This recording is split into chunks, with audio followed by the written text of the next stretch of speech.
read this because I've heard it's funny. I've not read a funny book in a while. Like, I feel like that's something that is really lacking in books, especially like if it's a rom-com, which I think this kind of is. Obviously it's in a fantasy setting, and it's cozy fantasy, but it's like a cozy fantasy rom-com, which is nice. But I do feel like in this scenario, the comedy is never there, you know? Like, I feel like I'm always like, okay, but this is a rom-com, you've labelled it a rom-com, where's the com in the rom? Like, I'm getting flavours of the rom, but where's the com, you know?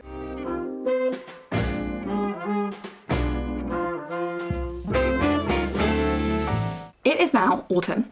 You wouldn't know by looking outside. It is so warm and so bright.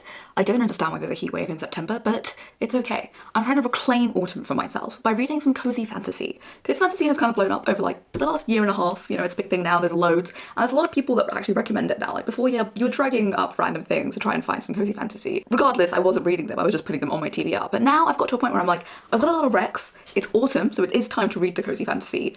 And I've got some time on my hands. So I'm just really inclined to read some now. I read one of the more popular ones in like summer of last year. So I read House on the Cerulean Sea and I really enjoyed it. I thought it was great. I think I gave it like 4, but actually now looking back, I might want to give it 4.5 stars because I really think about that a lot. It's a very good book. All of the emotional beats were great. And so I am really enthused to read this. I read that in summer because I felt like that book had a bit more of a summery vibe. So I didn't read Under the Whispering Door immediately after reading that because I was like, I want to wait until autumn. That book has more of an autumn vibe, especially because Under the Whispering Door deals with the idea of death and that kind of comes in more of an autumn vibe, you know, with Halloween on the horizon. It fits more there, but I just sort of let it pass me by. I never read it in autumn last year, but it is autumn again. So I think I'm going to take that time to read Under the Whispering Door and some of the other big cozy fantasies that I just sort of let pass me by last year. I'm going to really get into them because they were a big thing last year, but this year I have more time to actually get into them. As I'm reading Under the Whispering Door, tea is a big motif within that book, right? So I'm like, okay, I've sort of held off on like drinking some tea because number one, it is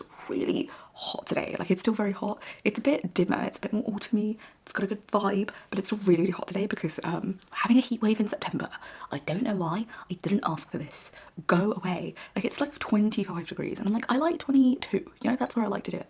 So I made myself a tea because, you know, it was really calling for me. You know, it's become a sort of a motif in the book and everyone has tea all the time. And I tried to make one from this like Christmas collection we got. So this one's called Superstar Anise. Anise is like a spice or a herb type thing. I don't really know which one it is. So I was like, okay, because it's a black tea, because I knew I could drink it with milk. However, I have now over it. I can't, can I show you? I'll show you. Look how milky this tea is. It's actually gross. Like I was like, it's a black tea, so I can just put like how much I would usually put. It's not strong enough. And now I have milkiest tea on a very hot day to accompany my full cozy fantasy reading, which is perhaps not the greatest vibe, but the book is really good. The book so far is really nice. I don't really understand the pacing, I'm not gonna lie. I feel like it starts going really quick where the character is sort of like developing, he's having characterization, but I feel like it happens really quickly since the book does not happen over a like large expanse of time. So we'll see how that sort of culminates at the end as to how that changes this character. But that is a little confusing. And now as I bake in the heat, I'm going to drink my hot tea.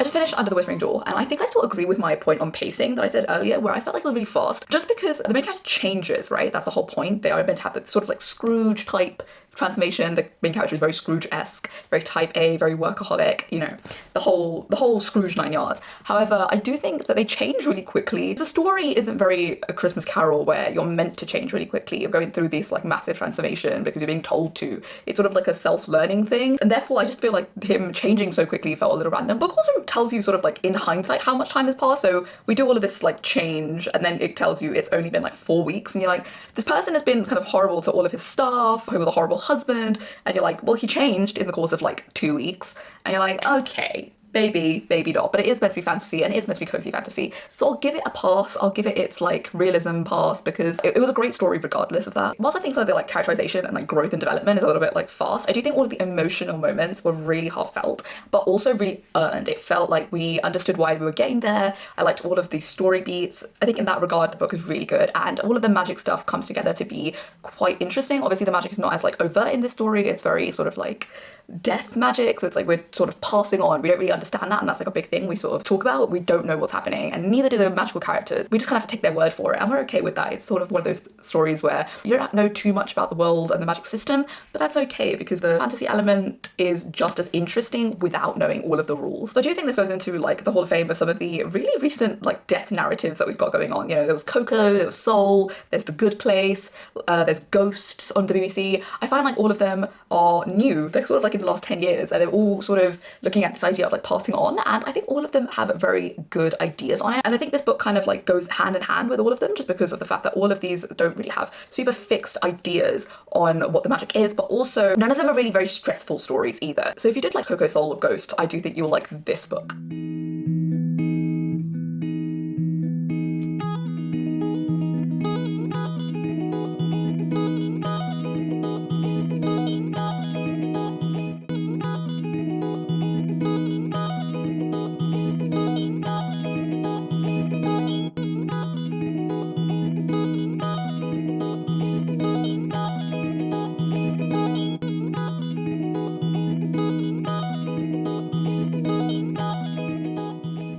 Thing I'm reading is Legends and Lattes, and I've made an iced coffee to drink with it. And I feel like everything that I'm making in this video is apparently unbelievably milky, because what is this? It came from like an instant coffee like sachet, like we got it from Burger King like 3 weeks ago, and we've just kept it. So I was like, okay, let me try this, because it said latte on it, and I was like, that's useful for this video specifically, so I made it. And it's just, I put milk in it. Maybe I shouldn't have put milk in it. Maybe it's just like you only put the sachet and then water, because this is so milky that I feel like I've done it wrong. But anyway, Legends and Lattes. So I'm like 45 pages in. I like it so far. Reminds me of this book called Sweet Bean Paste that I read like earlier in the year, but that's obviously like a bit more of an introspective adult contemporary book set in Japan about this man who's running this dorayaki shop, and this like older woman like comes and helps him like run it and like make the sweet bean paste that goes inside the like dessert for him.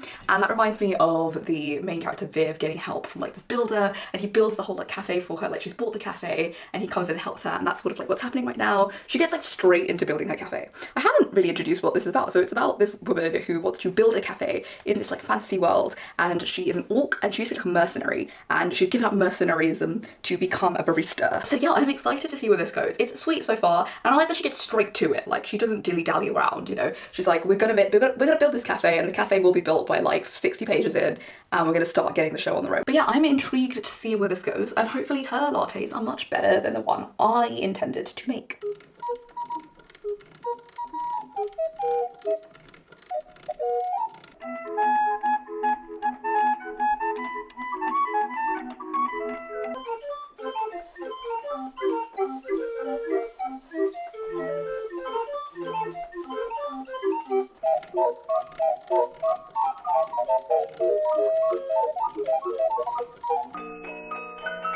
I just finished reading Legends and Lattes. I don't think I massively liked it, and I have my reasons. Okay, I'm gonna tell you why. Firstly, right, there's not enough magic in the Magic World book, and the whole draw of this book is just that there is this cafe being like made in a magical world. Like a cafe is something that's very like specific to our world. It's very sweet, it's very cozy, and then we're bringing it into this fantasy world to give this like cozy sweet vibe to the fantasy world itself. I just don't think that there's enough magic in this world, in this story, specifically because the coffee is not made in any magical way, right? Like the only way I can think about it is, you know how in Harry Potter where they like do cooking and like all of the utensils will like fly around by themselves and do the cooking if you do the spells? Like nothing like that happens. Or it's not like they need to make the beans in a specific way. It's not like magic coffee. The coffee is made exactly the same way you would make it here, where it's like in a machine, you put the beans and you get the coffee, and I'm like, that's kind of boring. Like that's just coffee. And that's fine. I understand that it's meant to be just like our world in a fantasy world, but it's magical world, it's fantasy. I feel like more could have been done with that aspect of the whole story.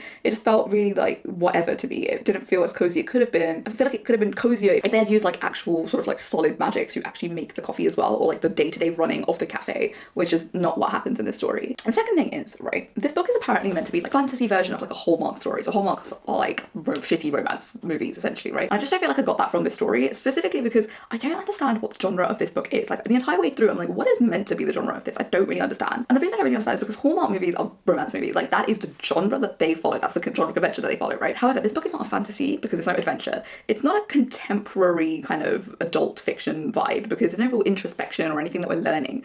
And thirdly, it's not a romance because the romance has a very low level development in this. Like, it happens and it exists, which is nice. The love interest is kind of underdeveloped. Like, we understand them a little bit, but I think we should have needed more time with them actually being a love interest. Like, I think as a side character, enough development. As the main love interest, not enough development. And that's a big reason why I don't really understand what the genre is, because we're sort of mainly following the main character, Viv, sort of just building up this cafe. And if that was the case, then maybe this is meant to be more like a contemporary fiction type thing set in fantasy world, but that doesn't come across either. But that sort of insightful look of the world that you get from contemporary fiction is also not here. However, I do think I might still pick up the prequel to this. Hopefully that might be a bit better. It's set in a bookshop this time. That's the sort of cozy fantasy setting. And hopefully there's a bit more actual magic going on. I feel like the magic will help sort of ground a genre. Like, it might give a bit more of a fantasy vibe or just anything, because I assume we're not, we're gonna get some like romance, some light romance in that too, but we don't want them to get together and stay together in that, I guess, because obviously we have this, which is the sequel, so we want the characters in this one to stay together. So yeah, we'll see how that goes. I think that's meant to be like released soon.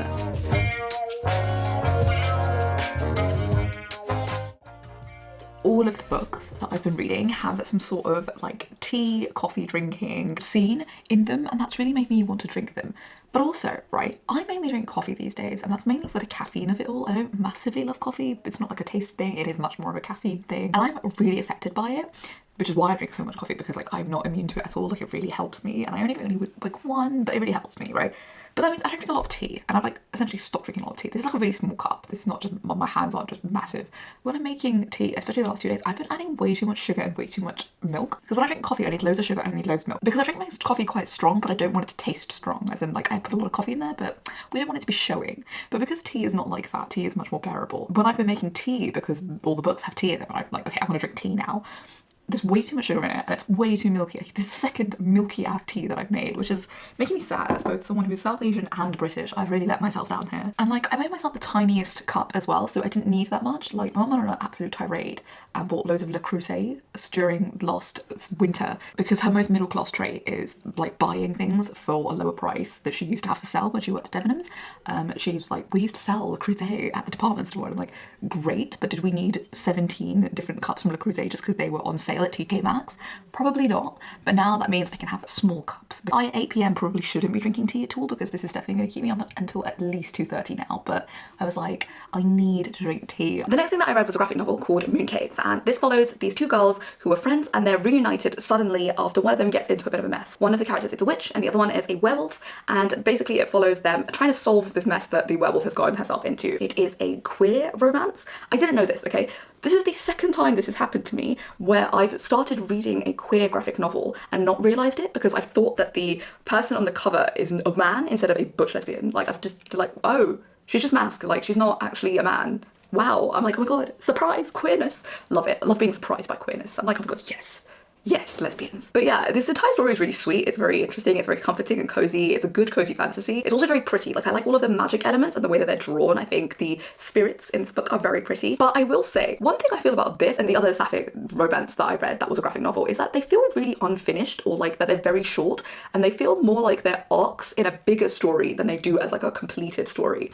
I think also because I'm somebody who reads a lot of serialized comics and webtoons, this specifically feels like it should be a longer story. I would love to follow these characters for like a longer period of time, 10, 20 episodes where they're sort of doing like a monster of the week type of thing, and these are the main characters that we follow though. Whereas this feels like, it's just like a 3-episode arc of a story that should be longer. This does feel fleshed out, but I just feel like the actual situation they're in is neither super hard won, like it wasn't a very deep battle, but it was also not that easy that it would have been like a 1-episode arc. Like, it made sense that it was sort of covering a space of time, but it just felt like also it was very short. But yeah, I really liked this. I will be looking out for more from the authors of this, because I hope they might write some more just about these characters, because they were very, very interesting. I like the world. I love whimsy gothic fantasy settings, and this really had that, so I was very intrigued by that, and hopefully we'll get more.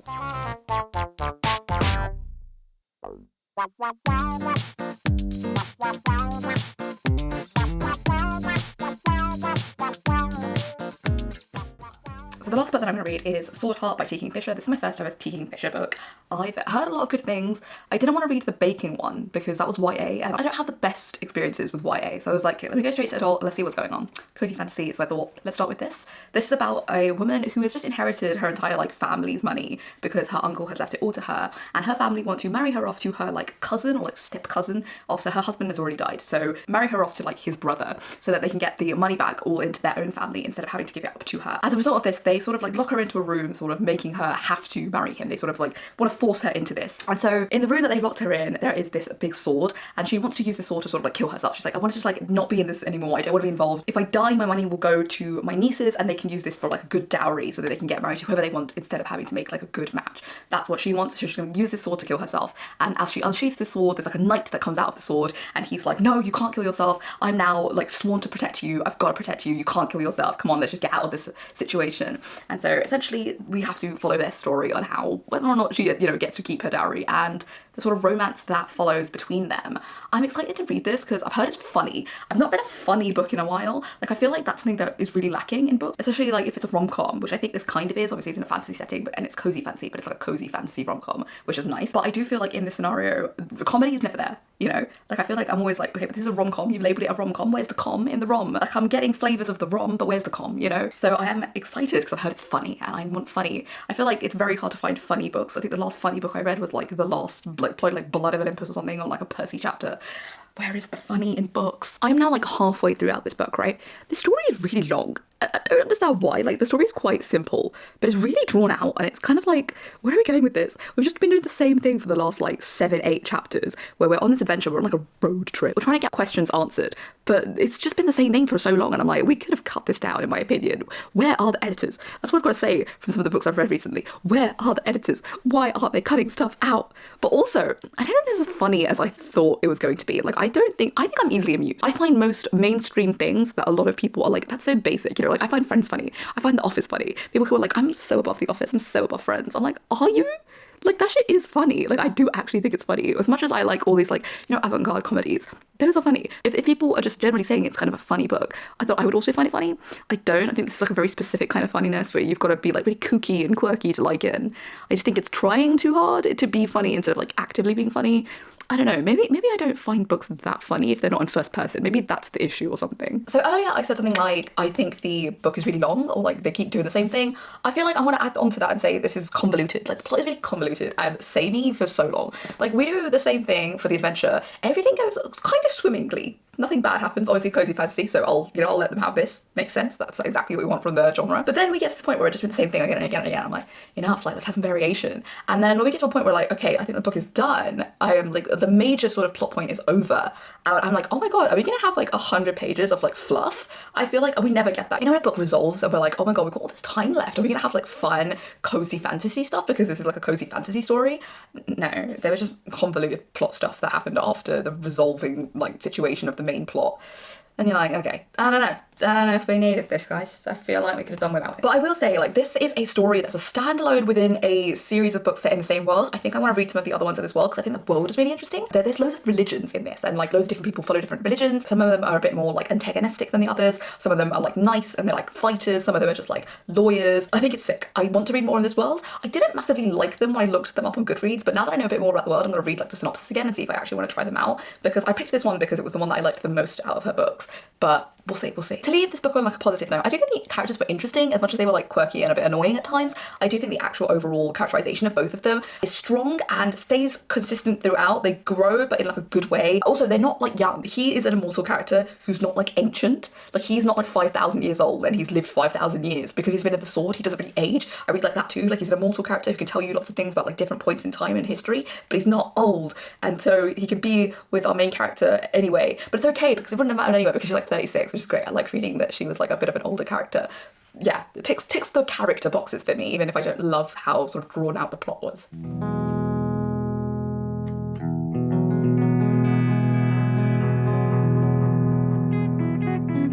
But now now read all of my cozy fantasy stories. I liked some of them, I didn't like some of them, and I will say this definitely has me more interested in reading TJ Klune's other book, something about puppets, like this Pinocchio retelling, and I feel like I'm raring to graphic novel though, because I was gonna read The Garlic and the Vampire like soon, I think, because, you know, autumny, Halloweeny vibes. I don't know how I feel about how graphic novels feel unfinished sometimes. Like, they're not rushed, but they do feel like this could do with a bit more. This could do with a little bit more. Polish it up a little bit more. Something there is missing. But yeah, cozy fantasy, I think I've like dipped my toe into it now. I am like more acquainted with some of the authors that like crop up more and more in this entire like genre, and so I will be trying out more. I do feel like it's a little bit hit and miss, just because obviously like the fantasy aspect kind of evokes this idea of there will be magic, there will be a little bit of adventure, but sometimes it's just not that. Sometimes like that's not what the author wants to write. That also means that cozy fantasy doesn't just mean one thing. It can mean like a lot of different types of narratives, even though it's sort of like bracketed under one thing. Like obviously in Swordheart they go on an adventure, whereas in Legends&lattes it's very sort of demure and like calm. But yeah, like I'm really excited for this genre to sort of like pick up and have more in it. I've already started following some TikTokers that sort of exclusively recommend this genre, so I'll see what they have to say and maybe read some of them.